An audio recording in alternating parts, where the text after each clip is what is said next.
ओम हर हर महादेव। आज मैं शुक्ल अमावस्या व्रत कथा सुनाने जा रही हूँ। इस व्रत कथा को जो श्रवण करता है उसके घर में सुख शांति आती है, धन वैभव का आवागमन होता है। यदि आप मेरे चैनल पे नए हैं तो कृपया करके लाइक करिए, सब्सक्राइब करिए, शेयर करिए और मेरा उत्साह बढ़ाते रहिए, जिससे कि और भी मैं नए नए वीडियो लेके आपके समक्ष आ सकूं। तो आइए हम लोग कथा की ओर चलते हैं। एक ब्राह्मण और ब्राह्मणी थी। वे दोनों भगवान के भक्त थे। घर में सब कुछ था पर उनके घर में कोई संतान नहीं थी।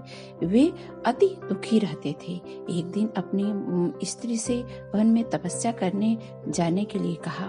भगवान पर भरोसा करके वन में चला गया। जंगल में जाकर के तप करने लगा। बहुत वर्ष बीत गए। उसको वैराग्य हो गया कि अपना जीवन समाप्त कर दूंगा, क्योंकि ऐसा ही होता है। जब हमें टाइम से कोई चीज नहीं मिलता है तो हम ऐसा ही करने को ठान लेते हैं, लेकिन नहीं, भगवान है, कहीं है नहीं तो ये सब काम कैसे हो रहा है।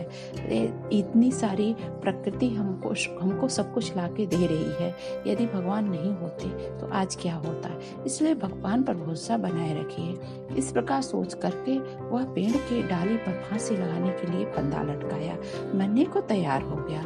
शुक्ल अमावस्या प्रकट होकर बोली, देख ब्राह्मण, तुम्हारे 7 जन्म तो कोई संतान नहीं लिखी है, किंतु मैं तुम्हें 2 कन्या का वर देती हूँ। एक का नाम अमावस्या, दूसरी का नाम पूनम रख। तेरी स्त्री को कहना कि शुक्ल अमावस्या व्रत रखा करे, उपवास किया करे। अमावस्या के दिन 1 कटोरी चावल भरकर उस पर दक्षिणा रखकर किसी मंदिर में रखना। ऐसा 1 साल तक करना।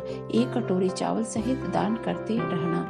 ब्राह्मण घर आया, अपनी स्त्री को बताया और अमावस्या के दिन ब्राह्मणी ने व्रत रखा और उसी तरह से दान देने लगा। बाद में उसकी 2 कन्या हुई। तब उसने एक का नाम अमावस्या रखा, दूसरी का नाम पूनम रखा। धीरे धीरे बड़ी होने लगी। उनका विवाह किया। बड़ी बहन अमावस्या धार्मिक थी, जबकि छोटी बहन बिल्कुल ही नहीं मानती थी पूजा पाठ को।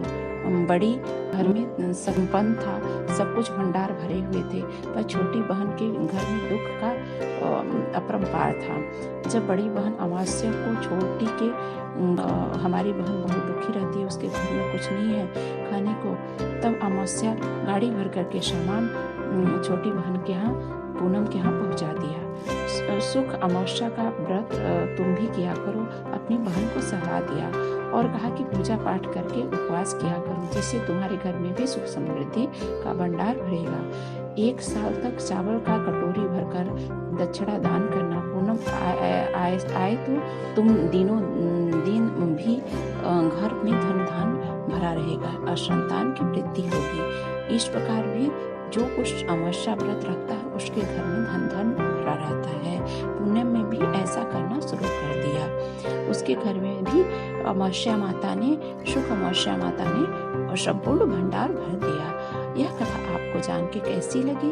यदि आपको अच्छी लगी हो तो अपने बहन को सपोर्ट कीजिए, जिससे कि हमारा भी चैनल आपके माध्यम से बढ़ रहा है और आगे बढ़े, और अपनी बहन को आशीर्वाद दीजिए। ओम हर हर।